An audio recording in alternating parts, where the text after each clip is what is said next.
बिस्मिल्लाहिर्रहमानिर्रहीम। अस्सलाम वालेकुम नाज़रीन, आप यूट्यूब चैनल देख रहे हैं। मैं इमरान खान हूँ। ईरानी मीडिया ने भी डोनाल्ड ट्रंप के बयान की तरदीद कर दी है और जिसमें दावा किया था कि ईरान अमेरिका को तोहफ़ा दे रहा है और कुछ ऐसे जहाज़ आबनाए हुरमुज़ में से गुजर रहे हैं जिनके ऊपर पाकिस्तानी झंडे लगे हुए हैं। इस पर फिर बाद में इसहाक डार ने स्टेटमेंट दिया कि ईरान के साथ पाकिस्तान का कोई मामला हुआ है, जिसके बाद 20 टैंकर्स जो तेल से लदे हुए हैं उनको इजाज़त मिलेगी आबनाए हुरमुज़ में से गुजरने की। कुछ गुजर गए हैं और 2 टैंकर्स रोज़ाना गुजरेंगे। ग्राउंड के ऊपर इसकी तस्दीक नहीं हो रही। ईरान की जानिब से जब तोहफ़ों की बात उनसे पूछी गई तो उन्होंने कहा जी हमने अमेरिका को कुछ नहीं दिया। जो बड़े बाखबर सहाफ़ती ज़राए हैं ईरान में, या जो ईरानी मीडिया है जो ईरान की गवर्नमेंट को रिपोर्ट करता है, उन्होंने कहा है कि ईरान ने ट्रंप को किसी किस्म का कोई तोहफ़ा नहीं दिया और ना ही उनका कोई तोहफ़ा देने का इरादा है। ट्रंप झूठ बोल रहा है जिसके लिए वो जाना जाता है। ये अब ईरान ने कहा।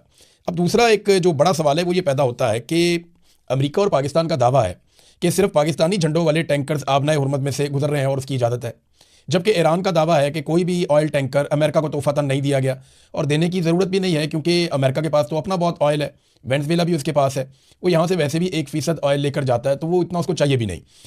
अब ये जो टैंकर्स गुजरे फिर ये किसके हैं? अगर ये अमेरिका को नहीं जा रहे और पाकिस्तान को तोहफे में ये बात मिली है या ये सहूलत मिली है, तो फिर स्कूल पाकिस्तान में बंद है। हमारे मुल्क में स्मार्ट लॉकडाउन की बातें हो रही हैं। हुकूमत जो है वो ये लॉकडाउन लगाने पर तुली बैठी है।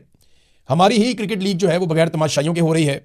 फिर पेट्रोल की कीमतें भी सबसे ज़्यादा हमने बढ़ा दी हैं। तो मेरी समझ से बाहर है कि पूरे खित्ते में ऐसा कुछ नहीं हो रहा किसी मुल्क में जो कुछ पाकिस्तान में हो रहा है। वजह क्या है? वजह समझ नहीं आ रही। अगर आपकी सप्लाई चल रही है तो फिर आपको ये सारा कुछ करने की ज़रूरत नहीं है जो सारा कुछ आप कर रहे हैं। एक्चुअली पाकिस्तान की सप्लाई चल रही है, ये पाकिस्तान ने दावा किया है, और अगर सप्लाई चल रही है तो ये सारा कुछ ना करें। लेकिन करने का मकसद क्या है? ये वो खसारे पूरे करते हैं जो इनको बजट के अंदर है। पाकिस्तान के अंदर कारोबारी ज़िंदगी तकरीबन मुअत्तल है। लोग सरमायाकारी नहीं कर रहे, लोग पैसा लगा नहीं रहे। गुर्बत पाकिस्तान के अंदर लगातार बढ़ती चली जा रही है। अभी नए अदाद-ओ-शुमार आए हैं, अगले वीलॉग में आपके साथ हम इसकी डिटेल शेयर करेंगे।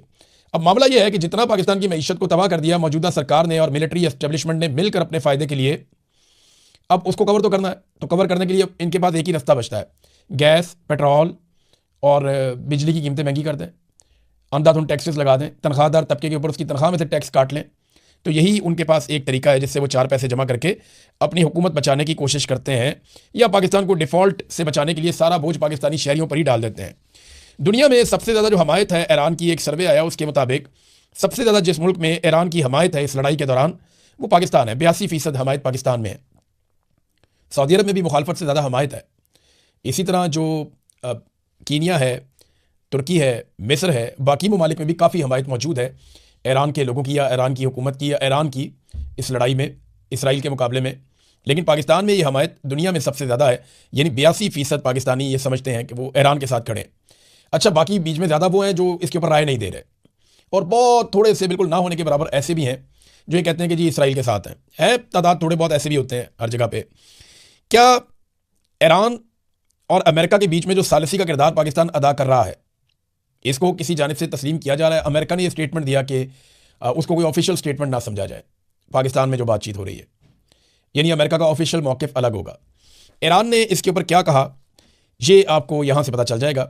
ये फॉरेन मिनिस्ट्री के जो तर्जुमान है ईरान के, उन्होंने स्टेटमेंट दिया कि अमेरिका की जो तजावीज़ हैं जो ईरान तक पहुँचाई गई हैं, या उसके जो मुतालबात हैं 15 जो ईरान तक पहुँचाए गए हैं, वो बड़े एक्सेसिव हैं और अनरीज़नेबल हैं, गैर माकूल किस्म के हैं, उनके ऊपर अमल नहीं हो सकता। फिर उन्होंने एक और जुमला बोला, Iran is not involved in Pakistan led meetings, कि पाकिस्तान जिन मीटिंग्स का या जिन इजलासों में शिरकत कर रहा है, जो चीज़ें कर रहा है, ईरान उसके अंदर इन्वॉल्व नहीं है। ये ईरानी वज़ारत ख़ारजा के तर्जुमान ने ये बयान देकर मामला काफ़ी क्लियर कर दिया। वाइट हाउस में एक सवाल किया गया ट्रंप एडमिनिस्ट्रेशन से, तो जो तर्जुमान है उन्होंने उसका जवाब भी दिया। ये पूछा गया कि इतना पैसा अमेरिका लगा रहा है इस लड़ाई के अंदर, ये पैसा कौन रिकवर करेगा, कहाँ से रिकवर होगा, आप किससे मांगेंगे? अरबों से मांगेंगे। तो उन्होंने कहा जी बिल्कुल ये पैसा अरबों से डोनाल्ड ट्रंप मांगेंगे, ये अखराजात जो जंग के ऊपर हो रहे हैं। देखिए, लड़ाई जो है वो इसराइल की है। ये तो अमेरिका के अंदर भी लोग कहते हैं कि इसराइल की जंग में अमेरिका उतरा हुआ है। लड़ाई इसराइल की है, लड़ इस वक्त अमेरिका रहा है, नुकसान हो रहा है अरब ममालिक का, और जंग का खर्चा भी अरब ही उठाएं। कमाल नहीं हो गया? वैसे ये ज़बरदस्त आइडिया नहीं है कि अरबों का ही नुकसान हो, अरबों की चीज़ें तबाह हो, अरबों का ही कारोबार बंद हो, अरबों के लिए अपना हुर्मत भी बंद हो, अरबों के वहाँ पे जो है वो माली नुकसान हो बहुत बड़े पैमाने पर, और उनके तहफ़्फ़ुज़ के लिए जो उनसे अरबों डॉलर दिए गए हैं वो भी ज़ाया हो जाएं, और एंड में जंग का खर्चा भी अरब चुकाएं। तो ये तो बड़ी नामुनासिब बात है। और लड़ाई का जो बेनिफिशरी है वो इसराइल है, यानी फ़ायदा तो उसी को होगा ना अगर ईरान सरदगू हो जाता है और कंट्रोल में आ जाता है, जैसा कि आप कुछ ये दावे किए जा रहे हैं मैंने आपको बताया था कि अक़वाम मुत्तहिदा के एक सफ़ीर मोहम्मद सफ़ा ने यह कहते हुए रिज़ाइन किया कि उसके पास ये इन्फॉर्मेशन है, और कुछ दीगर लोग भी ये दावा कर रहे हैं कि उनके पास भी ये मालूमात हैं कि दुनिया बड़ी खौफनाक लड़ाई की तरफ जाने वाली है अगर आने वाले दिनों में जल्द ये जंगबंदी ना हुई तो अगर एटमी हमले वाली बात सोची गई है या किसी जगह पे डिस्कस की गई है जिसके ऊपर अक़वाम मुत्तहिदा के कान खड़े हुए हैं, उनको इन्फॉर्मेशन पहुंचाई गई कि आप अपनी तैयारी कर लें कि एटमी धमाके के बाद आपने किस किस्म का रद्देअमल देना और कौन कौन सी चीज़ें कहाँ कहाँ पे मैनेज करनी है, जिस पे उस सफ़ीर ने अक़वाम मुत्तहिदा से रिज़ाइन किया और अपने आप को अलग किया इस सारे मामले से, और इंसानियत के लिए उसने अपील की पूरी दुनिया से कि इस सिलसिले को रोका जाए, इससे बचा जाए। देखिए, अगर ये मामला यहाँ तक चला गया है तो पूरी दुनिया खतरे में है। देखिए, अगर एक दफ़ा ये शुरू हो गया ना तो पहले सिर्फ अमेरिका के पास एटम बम होता था, अब दुनिया के बहुत सारे मुल्कों के पास है। शुमाली कोरिया के पास है, पाकिस्तान के पास है, इंडिया के पास है, फ्रांस के पास है, बरतानिया के पास है, रूस के पास है, चीन के पास है, इसराइल के पास है, अमेरिका के पास है और ममालिक के पास है। तो अब एटम बम सिर्फ अकेला जो है वो अमेरिका के पास नहीं है। अगर इस मरतबा ऐसा कुछ किया गया तो लड़ाई भड़क तो जाएगी, लेकिन ख़त्म कैसे होगी? अमेरिका के इत्तेहादी जो हैं वो एक एक करके दूर हटते जा रहे हैं, जो मेन इत्तेहादी हमेशा से अमेरिका के साथ रहे। मिसाल के तौर पे पहले अमेरिका ने कहा कि फ़िज़ाई हमलों में हमारे साथ चलो, नेटो ने इत्तेहादियों ने इनकार कर दिया, वो नहीं आए। फिर अमेरिका ने कहा कि आबनाए हुर्मुज़ को खुलवाना है, हमारे साथ चलो, हम आपका इंतज़ार कर रहे हैं, और उसको खुलवाते हैं, तो इत्तेहादी फिर नहीं आए। और अब अमेरिका ने जब ज़मीनी लड़ाई का फैसला किया, 50,000 से ज़्यादा फ़ौजी उन्होंने खलीजी ममालिक में पहुंचा दिए। ज़्यादातर फ़ौजी जो है वो अड्डों की बजाय मुख्तलिफ अलग अलग जगहों पर रुके हुए हैं, कोई होटलों में ठहरे हुए हैं, कोई प्राइवेट जगहों पर, कोई दफातर में, ताकि, और उनकी नकलो हरकत को खुफिया रखा गया है ताकि ईरान उनके ऊपर अटैक ना करे। तो ये जो इतनी बड़ी तादाद में फ़ौजी पहुंचाए गए हैं खलीजी ममालिक में, तो अब अमेरिका की ख्वाहिश है कोई ज़मीनी कार्रवाई या ऑपरेशन किया जाए। अगर वो इसमें जाते हैं तो फिर उन्हें अपने इत्तेहादियों की याद आएगी। तो बरतानिया ने पहले ही कह दिया, जनाब हम इस लड़ाई का हिस्सा नहीं बनेंगे। तो अमेरिका के इत्तेहादी अमेरिका से नाराज़ हैं। हत्ता कि मैं तकारीर सुनता रहता हूँ यूरोपीय यूनियन के नुमाइंदगान की, जो यूरोपीय ममालिक हैं वो किस तरह तकरीर करते हैं। स्पेन ने, बेल्जियम ने, फ्रांस ने, जर्मनी ने उड़ा के रख दिया अमेरिका के नुक्ता नज़र को। वो मानते ही नहीं कि ये लड़ाई ठीक है और अमेरिका ने ठीक किया।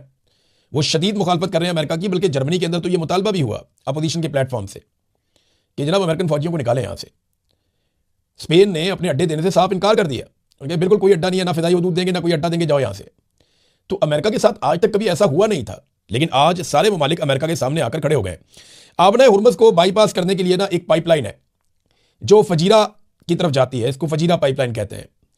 अब इस पाइपलाइन के जरिए से मुतबादिल रास्ता लिया जा रहा था कि आबना हुर्मुज़ को बाईपास करते हैं, पर्दी तरफ से तेल निकालेंगे। इस पाइपलाइन पे 2 जगह हमला हुआ है, ये पाइपलाइन आग की जद में आ गई है। तो अब अगर ये ईरान ने किया है तो ईरान तेल ले जाने के दूसरे रास्ते भी बंद कर रहा है। लेकिन ना, समंदर से रास्ता बंद करना ज़रा मुश्किल होता है। पाइपलाइन को तबाह करना तो मसला ही कोई नहीं है। जब आपकी पाइपलाइन सैकड़ों किलोमीटर पे जा रही है तो आप कहीं पे भी धमाका कर सकते हैं, मिसाइल या ड्रोन मार सकते हैं। तो पाइपलाइन आप उड़ा दें, उसके बाद सप्लाई बंद हो जाएगी फौरी तौर पे। ऐसा ही होता है। तो अगर ये ईरान ने किया है तो पता चल जाएगा, और अगर किसी और ने किया है, क्योंकि कुवैत के अंदर मैंने आपको बताया था पिछले व्लॉग में, वाटर सैलिनेशन प्लांट के ऊपर हमला हुआ। कुवैत अपना पीने का जो पानी है उसका लगभग 90% वो हासिल करता है समंदर के पानी को साफ करके सैलिनेशन पॉइंट के जरिए से। तो उसके ऊपर एक हमला हुआ था, और अब दावा किया जा रहा है कि वो हमला ईरान ने नहीं किया बल्कि इसराइल ने किया है। और ये दावा भी ईरान की जानिब से किया गया कि हमने ऐसा कोई हमला नहीं किया है। नाज़रीन, इराक़ची डॉक्टर अब्बास इराक़ची जो वज़ीर ख़ारजा हैं ईरान के, उन्होंने अरब ममालिक के लिए एक स्टेटमेंट जारी किया, ख़ास तौर पे सऊदी अरब के लिए। उन्होंने कहा जी कि ईरान बड़ी इज़्ज़त करता है सऊदी अरब की किंगडम की, रियासत सऊदी अरब की बहुत इज़्ज़त करता है ईरान, और उन्हें बिल्कुल अपना भाई समझता है इस कौम को। ये ईरान ने स्टेटमेंट दिया। अब वो ये कह रहे हैं कि हम जो ऑपरेशन कर रहे हैं, वो जो जारहाना अमल लेकर यहाँ पे दुश्मन आए हैं, हम उनके ऊपर अटैक कर रहे हैं, जो हमारे लिए ज़रूरी है। और ये दुश्मन अरबों के और ईरानियों के मुश्तरका दुश्मन है, और ये हमें कोई सिक्योरिटी फराहम नहीं कर सकते, ये भी उन्होंने कहा। और आप देखिए कि हमने उनके साथ क्या किया और उनकी फ़ज़ाई ताकत का क्या हाल किया। ये कहते हुए उन्होंने ट्वीट के नीचे फ़ोटो भी लगा दिया जो अमरीकी तैयारे तबाह किए हैं ईरान ने यूनाइटेड स्टेट्स एयरफोर्स के सऊदी अरब के अंदर। साथ इराक़ची ने कहा कि देखिए हम बड़ी इज्जत करते हैं सऊदी अरब की, हमें बहुत प्यार है, हमारे भाई हैं, हम सिर्फ दुश्मनों को मार रहे हैं जो हमारे और अरबों के मुश्तरका दुश्मन है, ये हमारी हिफाजत नहीं कर सकते। और साथ ही उन्होंने एंड में ये तस्वीर लगाई और ये कहा कि high time to eject United States forces, कि ये बेहतरीन वक्त है कि यहाँ से अमरीकी अफवाज को निकाल दिया जाए खित्ते में से। ये इराक़ची ने एक मुतालबा किया है और एक पैगाम दिया है। नाज़रीन, ईरानी हैकर्स ने इसराइल के कुछ CCTV कैमराज जो हैं उनको हैक कर लिया था, और हैक करने की जो वजह समझ आ रही है, ये वॉल स्ट्रीट जर्नल ने यह खबर दी है, और इसराइल के अंदर से सोर्सेज के हवाले से उन्होंने ये खबर देते हुए बताया कि ईरान के जो हैकर्स हैं उन्होंने इसराइल के अंदर तबाही के सबूत इकट्ठे करने के लिए वहाँ के कैमराज को हैक किया।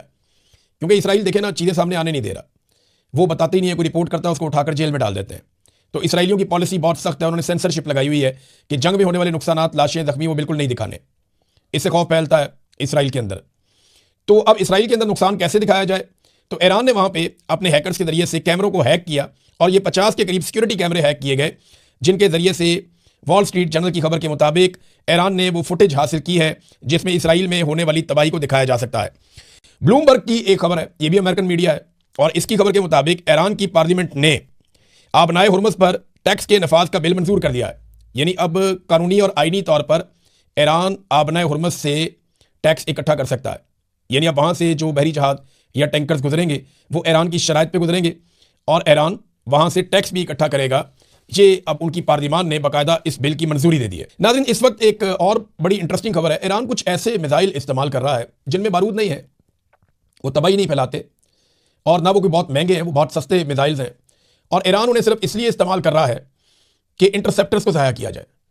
वो अरब ममालिक में इसराइल के अंदर बहुत सारे ऐसे मिसाइल इस्तेमाल करता है जिनके अंदर कोई बड़ी सलाहियत नहीं होती, वो तबाही नहीं फेरते, लेकिन वो डिकॉयज का काम करते हैं। उनका काम है वो हवा में जाते हैं और वो दावत देते हैं इंटरसेप्टर्स को कि आओ आकर हमारे साथ टकराओ।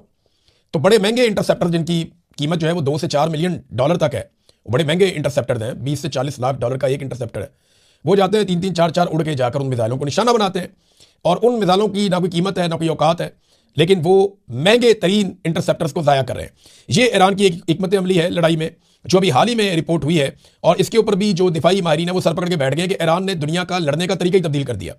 उसने सारी लड़ाई को ड्रोन्स पे और मिसाइलों पे शिफ्ट कर दिया। अब पूरी दुनिया को मिसाइल, इंटरसेप्टर्स और ड्रोन्स बनाने पड़ेंगे और लड़ाई का जो पूरा का पूरा मैकेनिज्म है, पूरी पूरी साइंस है, वो तब्दील हो जाएगी ईरान की, अमेरिका की और इसराइल की इस लड़ाई के बाद।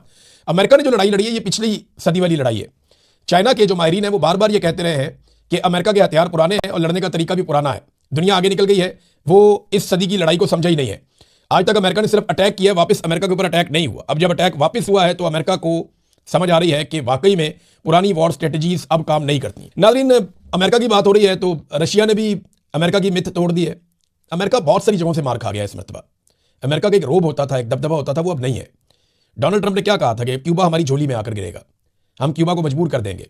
डोनाल्ड ट्रंप ने यह भी कहा था कि मैं ईरान से फारिग हो जाऊं तो क्यूबा को फतह करूंगा और ये मेरी किस्मत में लिखा है। लेकिन क्यूबा के हालात इतने बुरे हो गए अमेरिकन पाबंदियों के बाद कि उनके अस्पतालों में जनरेटर चलाने के लिए भी फ्यूल मौजूद नहीं था और वहां पे बच्चे मर रहे थे। तो ऐसे में रशिया ने अपना एक तेल बरदार जहाज रवाना किया, बहुत बड़ा ऑयल टैंकर, उसमें 1 लाख टन रॉ तेल था। वो तेल उन्होंने रवाना किया, उसको स्क्वाड किया, उसको समंदर में पहुंचाया क्यूबा के करीब, और फिर वो अमेरिकी पानियों में से गुजरता हुआ क्यूबा तक पहुंच गया और अब वो क्यूबा में लंगरअंदाज होकर वहां पे तेल उतार रहा है। ये अमेरिका की मिथ तोड़ दी। रशिया डंके की चोट के ऊपर वहां पे घुसकर और क्यूबा को तेल पहुंचा रहा है इंसानियत के नाते। तो आज रशिया, चाइना या यूरोप वो अमेरिका को वैसे नहीं देखते, हत्ता कि ईरान भी वैसे नहीं देखता जैसा सब पहले देखते थे। और ये इसका क्रेडिट जाता है डोनाल्ड ट्रंप को कि डोनाल्ड ट्रंप ने ईरान पे हमला करके वो गलती कर दी और खास तौर पे उसमें आयतुल्लाह अली खामनाई को शहीद करके वो गलती कर दी कि एक पूरी कौम इनके गले पड़ गई और अब वो गले से उतरती नहीं है, वो छोड़ते ही नहीं है। नाज़रीन, पाकिस्तान के अंदर से एक अफसोसनाक खबर है, मैं चाहता हूं इस पर जरूर मैं बात करूं। उम्मे रुबाब, ये एक निहत्ती मासूम लड़की, इसके वालिद को, चचा को, दादा को कत्ल किया था वडेरों ने, बहुत ताकतवर लोगों ने। पीपल्स पार्टी के पार्लियामेंटेरियंस भी रहे हैं, वो अच्छे तगड़े लोग हैं वहाँ पे सिंध के। उन्होंने कत्ल किया था ज़ाती अनाद के ऊपर। ये लड़की 8 साल तक मुकदमात लड़ती रही, नंगे पैर अदालतों में आती रही। इस लड़की का इम्तिहान नहीं था, ये इम्तिहान था पाकिस्तान की अदलिया का। एक दिन ये चीफ जस्टिस की गाड़ी के आगे भी आई, साकिब निसार। उन्होंने यकीन दिलाया कि 2 महीने में इंसाफ होगा, नहीं हुआ। फिर यह कहा गया दहशतगर्दी का मुकदमा है, 3 महीने के अंदर हर हाल में इंसाफ होना चाहिए, नहीं हुआ। फिर दहशतगर्दी की अदालत ने कहा दहशतगर्दी तो हुई नहीं, दूसरी अदालत में चला गया मामला। ये निज़ाम इंसाफ का एक इम्तिहान था जिसमें पाकिस्तान का निज़ाम इंसाफ फेल हो गया। ये लड़की मुकदमात लड़ती रही, नंगे पैर अदालतों में आती रही, कभी कहीं एहतजाज करती थी, कभी कहीं बात करती थी। इसने तमाम दरवाजे खटखटाए, लेकिन अदालत ने मुल्ज़िमान को बाइज़्ज़त बरी कर दिया। ये इतना नहीं है, बल्कि वो मुल्ज़िमान दंदनाते हुए अपने इलाके में दाखिल हुए और बेशुमार उन्होंने हवाई फायरिंग की। उनके लोगों ने उन्होंने सेलिब्रेट किया और फायरिंग के साथ सेलिब्रेट किया। बिलावल का सिंध ऐसा है, सरदारी का सिंध ऐसा है कि एक मासूम निहत्ती लड़की इंसाफ लेने की कोशिश में दरबदर होगी। आज बेनज़ीर जिंदा होती ना तो वो देखती कि कैसे इंसाफ नहीं मिलता। बेनज़ीर के अंदर इंसानियत बाकी थी, ऐसा लगता था। बेनज़ीर भुट्टो जो है वो ख़वातीन के मामलात में काफ़ी हसास थी, लेकिन ये जरदारी रिजीम बिल्कुल ऐसा नहीं सोचता। वरना इस तरह दंदनाते हुए, रक्स करते हुए, फूल फेंकते हुए, फायरिंग करते हुए ये मुल्ज़िमान कभी अपने इलाके में वापस दाखिल ना होते। बहरहाल अभी और अदालतें भी पड़ी हैं, देखते हैं अपील के अंदर क्या होता है। अब तक के लिए इतने, अपना ख्याल रखिएगा, अपने इस चैनल का भी। अल्लाह हाफ़िज़।